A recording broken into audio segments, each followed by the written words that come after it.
Hello दोस्तों, कैसे हो आप सभी। मैं विनोद शर्मा श्याम पैरामेडिकल के ऑनलाइन प्लेटफॉर्म पर आपका हार्दिक स्वागत करता हूं। जैसा कि आपको पता है, अपने डीएमएलटी क्लास रेगुलर चल रही थी हिमेटोलॉजी की। उसके अंदर अपन ने बात कर लिया था ब्लड के कंपोनेंट्स के बारे में और एक पीबीएफ के बारे में। इसी को आगे बढ़ाते हुए आज अपन बात करेंगे एक इंपॉर्टेंट टॉपिक हिमेटोलॉजी, वो है एंटीकोगुलेंट। एंटीकोगुलेंट क्या होता है, इसके जो मीनिंग है, इसी के अंदर इसका अर्थ छिपा हुआ है। क्या है? एंटी का मतलब होता है अगेंस्ट। एंटी का मतलब होता है अगेंस्ट और कोगुलेशन का मतलब होता है क्लॉट। क्या मतलब हुआ कि जैसे ही बॉडी से ब्लड अपन ने बॉडी से निकाला, उसके बाद में यदि एंटीकोगुलेंट का अपन यूज नहीं कर रहे हैं, उसके पहले अपन क्या हुआ, जैसे ही बॉडी से क्या हुआ, अपन ने ब्लड निकाला, जैसे ही बॉडी से ब्लड निकाला तो ये क्या हुआ, क्लॉट हुआ। ये क्या हो जाएगा, क्लॉट हो जाएगा। क्लॉट क्यों हो जाएगा? क्योंकि इसके अंदर क्लोटिंग फैक्टर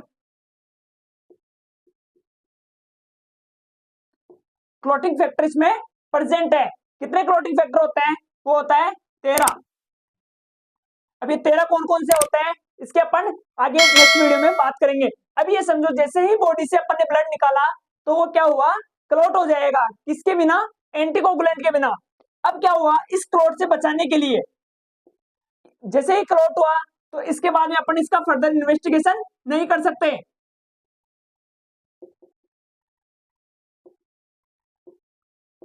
इसका क्या हुआ, ब्लड क्लॉट होने के बाद में इसका इन्वेस्टिगेशन अपन नहीं कर सकते। इसी को इस क्लॉट को बचाने के लिए अपन ने एक केमिकल का यूज किया। इस केमिकल का यूज करने के बाद में जो भी अपन ने बॉडी से ब्लड निकाला और एंटीकोगुलेंट वाइल में अपन ने उसको लिया,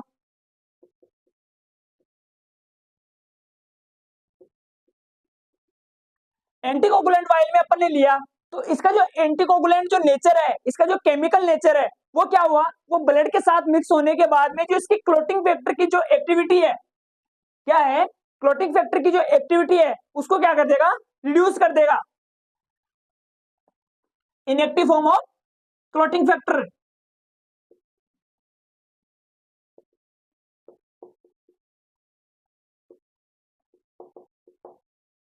क्या हुआ, अब ये समझो, एंटीकोगुलेंट क्या है। एंटीकोगुलेंट एक क्या है, केमिकल सबस्टांस।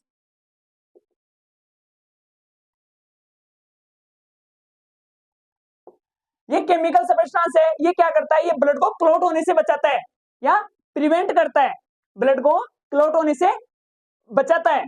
तो ये क्या हुआ, इसकी जो मैकेनिज्म है वो ये समझो कि जैसे ही ब्लड के ये एंटीकोगुलेंट कांटेक्ट में आया या कनेक्ट में आया तो क्या हुआ, ये इसके जो क्लोटिंग फैक्टर है, जो भी इसके 13 क्लोटिंग फैक्टर है, उनको इनएक्टिव फॉर्म में कर देगा। उनको इनएक्टिव फॉर्म में करने की वजह से क्या हुआ, जो इसकी क्लोटिंग मैकेनिज्म है, ये जो भी क्लोटिंग इसकी जो रिएक्शन है वो क्या हो जाएगी, रिड्यूस हो जाएगी। और जैसे ही क्लोटिंग मैकेनिज्म है, क्लोटिंग इसकी जो एक्टिविटी है वो रिड्यूस होगी तो ब्लड क्लॉट होने से बच जाएगा और उसके बाद में अपन उसका हिमेटोलॉजिकल इन्वेस्टिगेशन कर सकेंगे। तो ये इसको ये समझो कि ब्लड को क्लॉट होने के लिए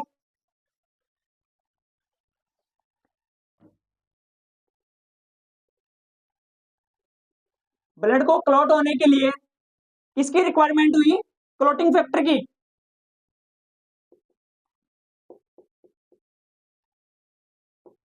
क्लॉटिंग फैक्टर जो इसमें प्रेजेंट होता है वो तो क्या करता है, ब्लड को क्लॉट करता है। लेकिन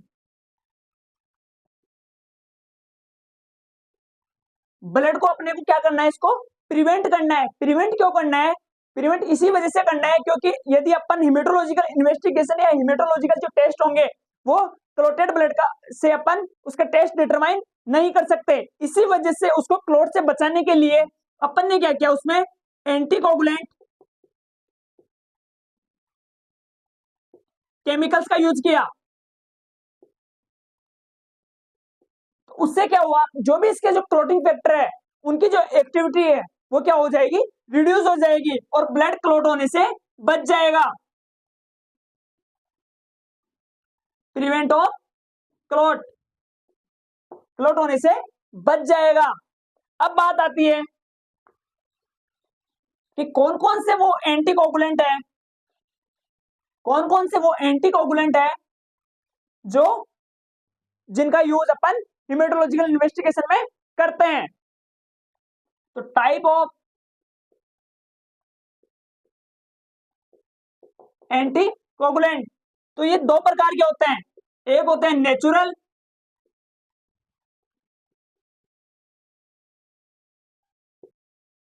और दूसरे होते हैं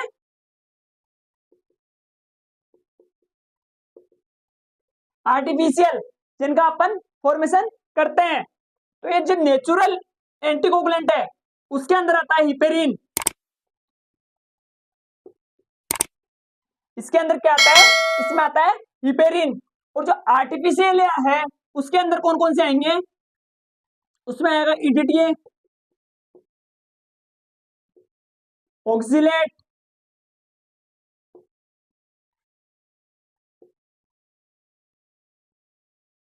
सोडियम साइट्रेट,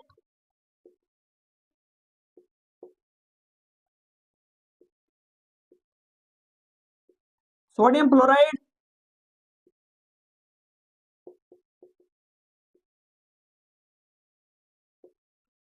एसएसटी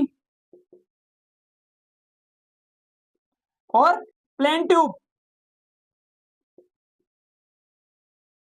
क्या हुआ, जो नेचुरल जो एंटीऑक्सीडेंट है वो होता है हिपेरिन, ये अपनी बॉडी में प्रेजेंट होता है। यदि ये हिपेरिन प्रेजेंट नहीं हो तो क्या हुआ, जो बॉडी के अंदर जो वेसल्स में या आर्टरीज के अंदर जो ब्लड बह रहा है, जो ब्लड का जो फ्लो है, तो वो क्या हुआ, यदि इसकी एब्सेंस होगी तो वो क्या हो जाएगा, क्लॉट हो जाएगा और आर्टरीज और वेन क्या हो जाएगी, ब्लॉकेज हो जाएगी और हार्ट अटैक जैसी वाली समस्या प्रेजेंट हो जाएगी। ये हिपेरिन क्या करता है, जो भी बॉडी के अंदर आर्टरीज और वेन्स के अंदर जो ब्लड बह रहा है, जो ब्लड है उसको क्या करता है, क्लोटिंग मैकेनिज्म से प्रिवेंट करवाता है या बचाता है। ये हुआ हिपेरिन नेचुरली। और जो आर्टिफिशियल है उसके अंदर अपन जैसे ही बॉडी से ब्लड को बाहर निकाला, क्योंकि बॉडी के अंदर तो हिपेरिन प्रेजेंट है, इसकी वजह से ब्लड क्लॉट नहीं होगा, लेकिन बॉडी से बाहर निकालने के बाद में ब्लड के अंदर एंटीकोगुलेंट की डेफिशिएंसी हो जाएगी और उससे वो क्लॉट हो जाएगा। तो उस क्लॉटिंग मैकेनिज्म से बचाने के लिए इसमें अपन ने यूज किया, एक तो ईडीटीए, एक डबल ऑक्सिलेट या ऑक्सिलेट, एक यूज किया अपन ने सोडियम साइट्रेट, एक यूज किया सोडियम फ्लोराइड, एक किया सीरम सेपरेशन ट्यूब, एक किया प्लेन ट्यूब। अब बात करते हैं इनमें, अपन एक एक की बात करते हैं कि ये कितना का यूज अपन इनका करते हैं और ये कौन कौन सी मेट्रोलॉजिकल इन्वेस्टिगेशन में यूज आती है।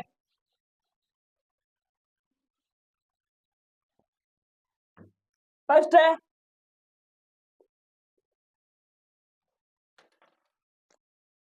हिपेरिन।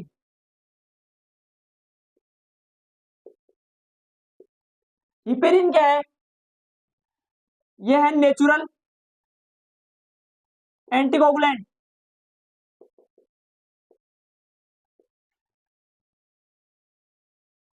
ये क्या है, नेचुरल एंटीकोगुलेंट।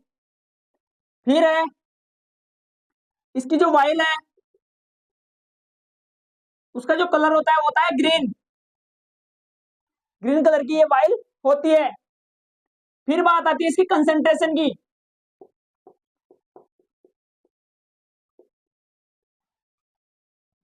1.5 mg पर ml ब्लड के लिए अपन इसका यूज करते हैं। बॉडी के अंदर जितना भी ब्लड है उसका 1.5 गुना उसमें क्या होगा, हिपेरिन प्रेजेंट होगा। तो इसकी जो कंसेंट्रेशन होती है वो क्या होती है, 1.5 mg से पर ml। उसके बाद में आता है इसका यूज है, वो क्या है, prevent to blood clot, blood clot के अंदर ये प्रिवेंट करवाता है। उसके बाद में ये कौन कौन से टेस्ट में इसका यूज करते हैं, पहला है टीबी गोल्ड में, टीबी गोल्ड के अंदर हिपेरिन एंटीकोगुलेंट का यूज करते हैं।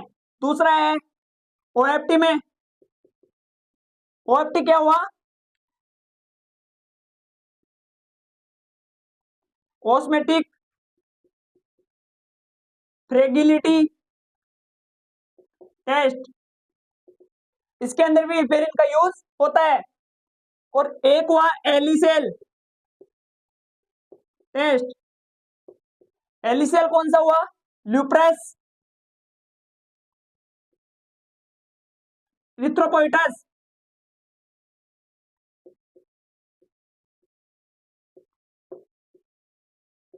जो ल्यूप्रेस इरिथ्रोपोइटस जो टेस्ट है उसके अंदर, ऑस्मोटिक फ्रेगिलिटी टेस्ट है उसके अंदर, और एक टीबी गोल्ड है इनके अंदर अपन जो एंटीकोगुलेंट का यूज करते हैं वो कौन से एंटीकोगुलेंट की वायल होती है? वो होती है हिपेरिन। इसका यूज कितना, इसकी जो कंसंट्रेशन है वो कितनी होती है? 1.5 mg पर ml ऑफ ब्लड। इसका जो कलर होता है वाइल का वो कौन सा होता है? ग्रीन कलर की ये वाइल होती है। सेकंड है, ये तो हुआ नेचुरल एंटीकोगुलेंट। ये अपनी बॉडी के अंदर भी प्रेजेंट होता है, जो क्या करता है, जो भी बहता हुआ ब्लड है उसको क्लॉट होने से बचाता है या उसको प्रिवेंट करता है। अब आर्टिफिशियल के अंदर ईडीटीए, ईडीटीए इसकी फुल फॉर्म है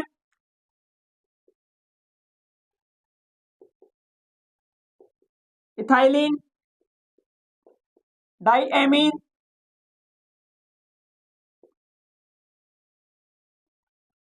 tetra acetate. Ethylene diamine tetra acetate. ये क्या हुआ? इसका जो कलर है, जब भी ब्लड कलेक्शन लेते हैं तो उसके अंदर अपन वाइलों का यूज करते हैं, या हिमेटोलॉजिकल कोई भी टेस्ट करते हैं या ब्लड टेस्ट करते हैं तो उसके अंदर क्या करते हैं अपन? वाइल होती है उसके अंदर ब्लड का कलेक्शन करते हैं। उसके बाद में अलग अलग लेब, जिस जिस लेब की जो जो टेस्टिंग होती है वो उसी उसी लेबोरेटरीज के अंदर अपन भेज देते हैं। तो ये जो वाइल होती है, ये इन वाइल के अंदर जो केमिकल होता है उसी को अपन ने क्या नाम दे दिया? एंटीकोगुलेंट। ये एंटीकोगुलेंट है, इसी की अपन बात कर रहे थे। पहला पढ़ा अपन ने हिपेरिन, सेकंड है इथाइलिन डाइएमीन टेट्राएसीटेट या ईडीटीए। ये जो इस वायल में जो कलर है इसका वो क्या होगा? Purple colour.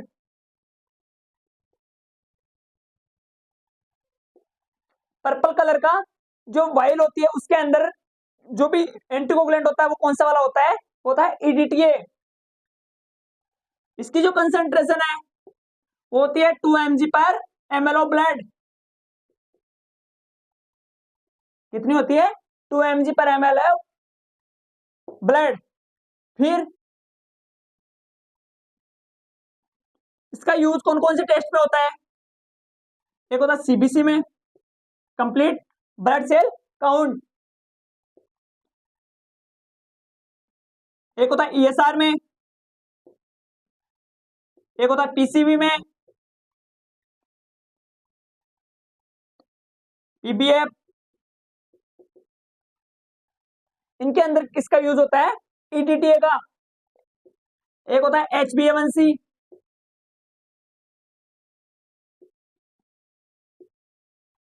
या ग्लाइकोलेटेड है हीमोग्लोबिन। इसका HbA1c जो टेस्ट होता है उसका दूसरा नाम होता है ग्लाइकोलेटेड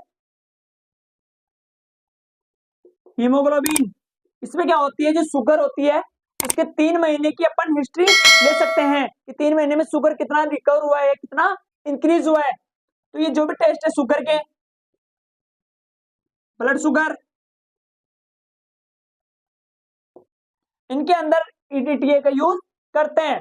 ये जो ईडीटीए होता है इसका जो एक्शन होता है, इसका जो एक्शन होता है वो क्या होता है? इसके अंदर 2 साल्ट होते हैं। ईडीटीए जो है इथाइलिन डाइएमीन टेट्रा एसीटेट, इसमें 2 साल्ट होते हैं। वो 2 साल्ट कौन कौन से होते हैं? फर्स्ट होता है कैल्शियम और दूसरा होता है पोटेशियम।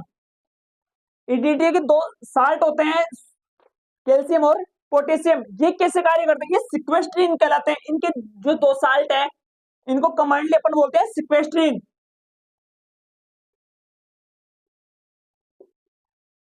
सिक्वेस्ट्रीन ये क्या करते हैं? ये चिलिटिक एजेंट की तरह कार्य करते हैं। किसकी तरह? चिलिटिक एजेंट की तरह।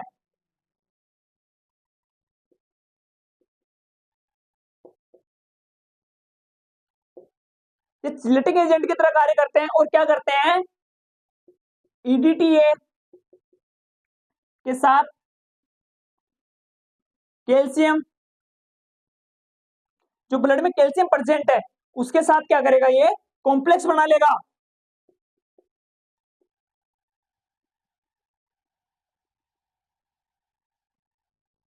क्या किया इसने, जो ब्लड में कैल्शियम प्रेजेंट है ईडीटी, उसके साथ क्या किया, एक कॉम्प्लेक्स बना लिया और क्या किया, ब्लड को क्लॉट होने से बचा लिया। तो ये इसके दो साल्ट होते हैं सोडियम और पोटेशियम, उसको अपन ने क्या बोल दिया, सिक्वेस्ट्रीन बोल दिया। इसके जो कॉम्प्लेक्स है इसके दोनों साल्टों को मिला के क्या बोल दिया अपन ने, सिक्वेस्ट्रीन। ये क्या करता है, ये चिलेटिंग एजेंट की तरह कार्य करता है। इसका यूज डिकैल्सिफिकेशन के अंदर भी किया जाता है।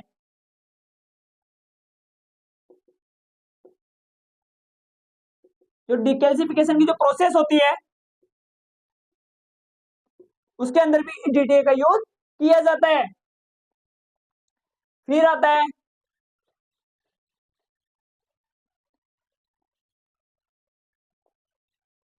Sodium citrate.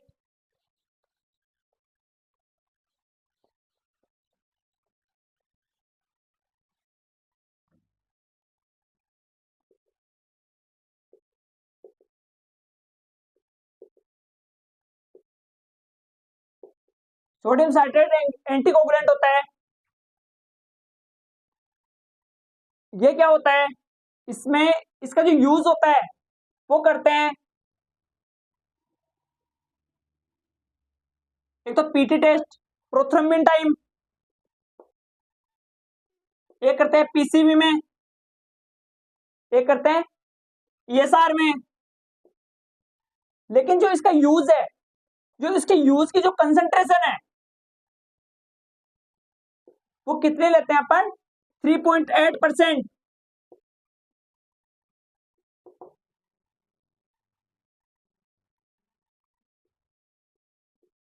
सोडियम साइट्रेट का जो यूज की जो कंसेंट्रेशन है वो कितनी होती है, 3.8%। जो एक्वस सॉल्यूशन है उसका सोडियम साइट्रेट का यूज किया जाता है। इसकी ये वाला जो कंसेंट्रेशन होगी जिस सोडियम साइट्रेट के विलियन की, उसी का अपन यूज करते हैं।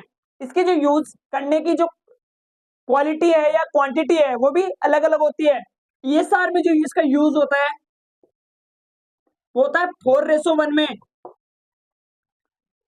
वो कितना होता है, 4:1 में। और जो पीटी टेस्ट है उसके अंदर इसकी जो क्वांटिटी होती है, ये जो इसका रेशो होता है यूज करने का वो होता है 9:1 में। ये भी इंपॉर्टेंट है, कई बार एग्जाम में पूछा गया है कि पीटी के अंदर सोडियम साइट्रेट का जो रेशो होता है ब्लड के साथ वो कितना होता है, वो होता है 9.1। इसकी जो कंसेंट्रेशन यूज करने की है वो मैंने बताया कितनी, 3.8% एक्वस सॉल्यूशन जो सोडियम साइट्रेट का होता है उसी का अपन यूज करते हैं। उसके बाद में फोर्थ है सोडियम फ्लोराइड।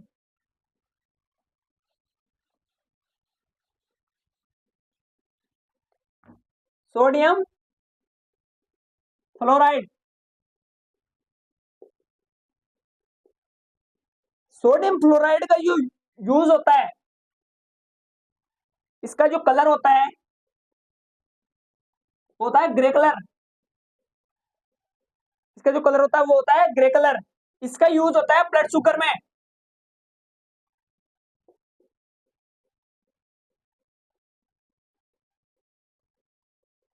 इसका यूज किस में होता है, ब्लड शुगर में। इसकी जो कंसेंट्रेशन वो होती है कितनी होती है, 1.5 mg पर ml ऑफ ब्लड। कितनी होती है, 1.5 mg पर ml ऑफ ब्लड। इसका इस सोडियम क्लोराइड वायल का यूज कहाँ पे होता है, ब्लड शुगर का डिटर्मिनेशन करते हैं उसमें। फिर आता है oxalate.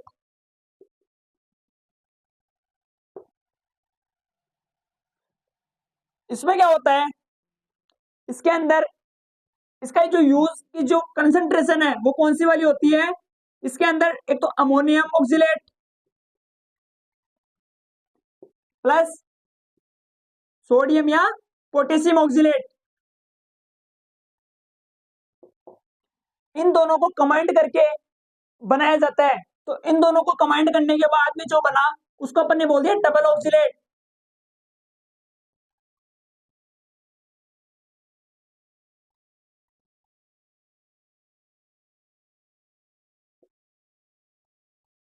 Double oxalate double oxalate का यूज अपन कहां कहां करते हैं? वो करते हैं जो भी HB एस्टिमेशन में, HB एस्टिमेशन में डबल ऑक्सीलेट का यूज करते हैं। इसके अंदर जो इसकी क्वांटिटी है कि डबल ऑक्सीलेट जो बना, इसमें कितना था, कितना अमाउंट तो अपन ने अमोनियम ऑक्सीलेट का लिया और कितना अमाउंट अपन ने सोडियम या पोटेशियम ऑक्सीलेट का लिया। तो जो 3% है वो तो लिया अपन ने अमोनियम ऑक्सीलेट, वो तो लिया अपन ने अमोनियम ऑक्सीलेट, और जो 2% है वो अपन ने या तो लिया सोडियम ऑक्सीलेट या फिर अपन ने लिया पोटेशियम ऑक्सीलेट।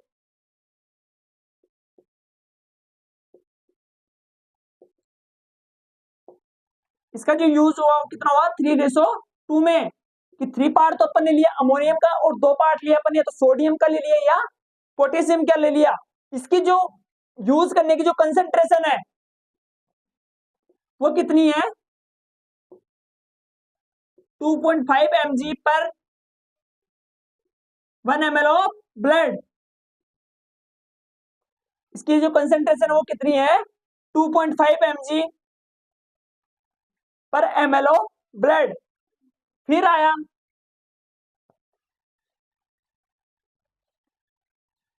पहला पढ़ा अपन ने हिपेरिन, सेकंड पढ़ा अपन ने EDTA, फिर पढ़ा अपन ने सोडियम साइट्रेट, फिर देखा अपन ने सोडियम फ्लोराइड वाइल, फिर पढ़ा अपन ने ऑक्सीलेट या double oxalate.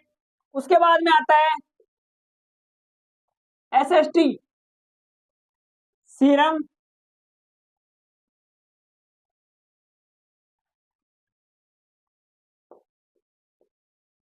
Serum separation tube. इसके अंदर अपन एक ये जो सीरम सेपरेटिंग जो ट्यूब है इसमें क्या हुआ, एक सिलिका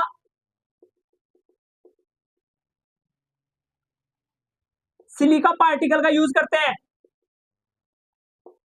किसका यूज करते हैं सिलिका पार्टिकल का। उसके अंदर अपन ने क्या किया था केमिकल का यूज किया था, इसमें अपन किसका यूज कर रहे हैं सिलिका पार्टिकल का। ये जो सिलिका पार्टिकल है ये क्या करता है, रेड सेल है, रेड सेल है उसका क्या कर देता है लाइसिस कर देता है। क्या कर देता है लाइसिस कर देता है, या उसका क्या कर देता है उसको क्लोट कर देता है। और जो बाकी सीरम बचा, रिमेनिंग सीरम बचा, जो रिमेनिंग सीरम बचा उसको क्या किया इसने अलग कर दिया। तो ये जैसे ही इसमें अपन ने ब्लड लिया सिलिका पार्टिकल के साथ या SST वायल में, तो ये यहाँ पे क्या होता है ये बीच में आ जाता है, ये ट्यूब के बीच में आ जाता है और ये ऊपर बचा। तो इसके अंदर क्या हुआ कि जो रेड सेल है, ये रेड सेल है ये तो क्या हुआ डाउन हो गई, और जो सीरम है ये क्या हुआ सुपरनेटेंट। सीरम क्या हुआ इसमें सुपरनेटेंट आ गया। तो सिलिका पार्टिकल ये क्या किया, जो RBC के जो पार्टिकल है उनको क्या कर दिया सेडिमेंट कर दिया, और जो सीरम है उसको क्या कर दिया इसने सुपरनेटेंट कर दिया। इसका जो यूज होता है वो कहां कहां होता है, इसका यूज होता है बायोकेमिस्ट्री में।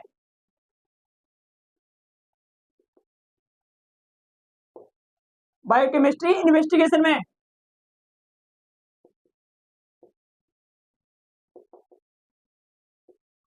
कौन कौन से टेस्ट हुए उसमें LFT, RFT, थायराइड प्रोफाइल,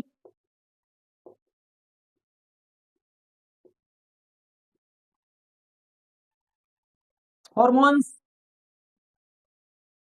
इनके अंदर इसका जो SST वायल है उनका यूज करते हैं। और लास्ट वाली है वो है प्लेन ट्यूब।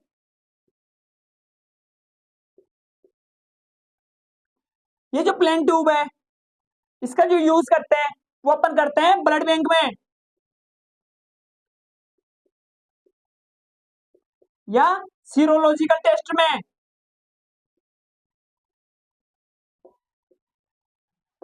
क्योंकि जो सीरोलॉजी टेस्ट होते हैं उसके अंदर क्लोटिंग मैकेनिज्म का कोई फर्क नहीं पड़ता है। क्यों नहीं पड़ता है? क्योंकि जो ये सीरोलॉजिकल जो भी टेस्ट है वो लगता है किससे? सीरम से। मैंने जब भी ब्लड के कंपोनेंट बताए थे तब मैंने बताया था कि प्लाज्मा और सीरम में क्या फर्क होता है। तो ये जो सीरम होता है इससे जो भी सीरोलॉजिकल इन्वेस्टिगेशन है वो उससे लगते हैं। ये जो भी ब्लड बैंक में जो भी टेस्ट लगते हैं, एलाइजा या जो भी रैपिड टेस्ट, वो किससे लगते हैं? सीरम से। इस वजह से जो प्लेन ट्यूब है उसके अंदर ब्लड सेल का कोई रोल नहीं होता है। फिर आता है सीपीडी, साइट्रेट, फॉस्फेट, डेक्सट्रोज। ये भी एक एंटीकोगुलेंट है। इसका भी यूज कहाँ होता है? ब्लड बैंक में या ब्लड बैग में।